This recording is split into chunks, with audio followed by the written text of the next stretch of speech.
Le taux d'endettement, le premier chiffre que regarde un prêteur suivant. Une masterclass Axiofin, avec cas chiffré et seuil de lecture. Le taux d'endettement décide si ton prochain prêt sera accepté ou refusé. Voici comment le calculer et l'anticiper, avec un cas chiffré. 4 chapitres, comprendre le taux d'endettement et ses usages, interpréter les seuils qui comptent. Dérouler un cas chiffré complet, puis déjouer les erreurs les plus fréquentes. Chapitre 1, comprendre le taux d'endettement, ce qu'il mesure, et pourquoi il se cumule plus vite qu'on ne le croit. Le taux d'endettement compare ce que tu dois, emprunt, dette financière, à ce que tu possèdes réellement dans l'entreprise, tes capitaux propres. C'est un chiffre cumulatif, chaque nouveau crédit s'ajoute au précédent. 3 usages concrets.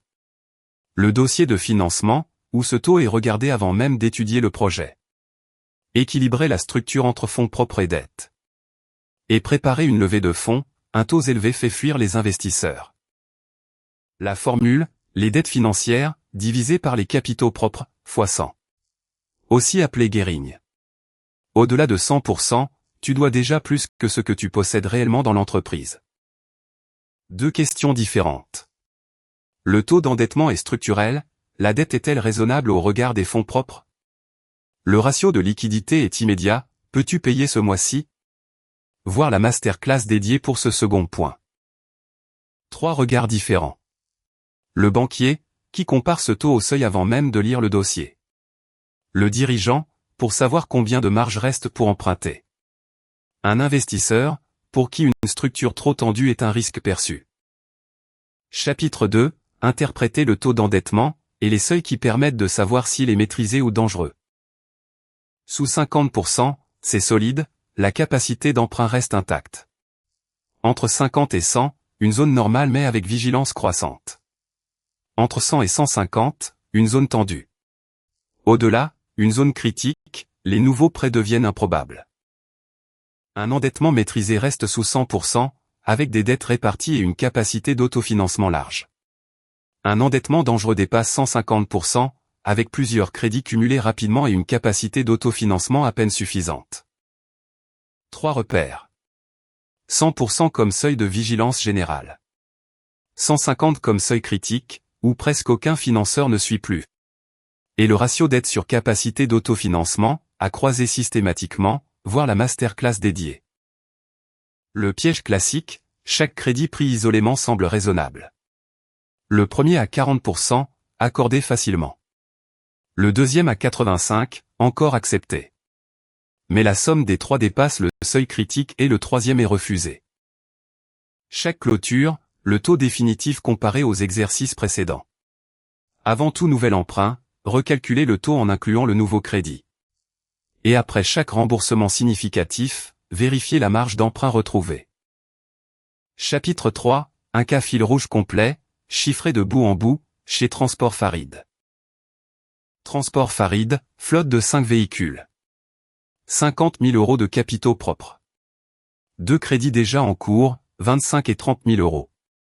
Un troisième crédit de 25 000 € a été refusé par la banque. Après le premier crédit, le taux atteignait 50%, sans alerte. Après le deuxième, il grimpait déjà à 110%. Avec le troisième demandé, il aurait atteint 160%, bien au-delà du seuil critique. La leçon, chaque crédit pris isolément semblait raisonnable, mais personne n'avait recalculé le taux cumulé avant de déposer le troisième dossier. L'endettement se cumule, il ne se réinitialise jamais entre 2 crédits. Une fois le refus compris, Transport Farid a remboursé par anticipation une partie du premier crédit. Ramené son taux à 95%, et obtenu le troisième crédit 6 mois plus tard, avec un apport complémentaire. Après le remboursement anticipé et un apport complémentaire de 8 000 €. Le taux redescend à 95%, sous le seuil de vigilance, et le troisième crédit est enfin accepté. Chapitre 4, le dernier, les erreurs les plus fréquentes autour du taux d'endettement, et les bons réflexes pour les éviter. 3 erreurs reviennent sans cesse. Emprunter crédit après crédit sans recalculer le taux cumulé. Oublier de croiser avec la capacité d'autofinancement, un taux bas avec une capacité d'autofinancement faible reste fragile. Ne jamais anticiper un remboursement pour débloquer le suivant. Un taux au-delà de 100% avant tout nouveau projet réduit la marge d'emprunt. Au-delà de 150, les nouveaux prêts deviennent très improbables. Et un taux en hausse sans nouvel emprunt signale des capitaux propres qui s'érodent. 4 réflexes à adopter. Recalculer le taux avant chaque nouvelle demande de crédit. Toujours croiser avec le ratio dette sur capacité d'autofinancement. Étaler les crédits dans le temps. Et envisager un apport ou un remboursement anticipé si le taux est tendu. S'il ne fallait retenir qu'une phrase, l'endettement ne se réinitialise jamais entre deux crédits. C'est le total cumulé qui décide de ton prochain financement, chaque nouveau prêt s'ajoute, il ne remplace rien. Les calculateurs complets sont sur AxioFin. Retrouvez toute la série contrôle de gestion dans la playlist dédiée.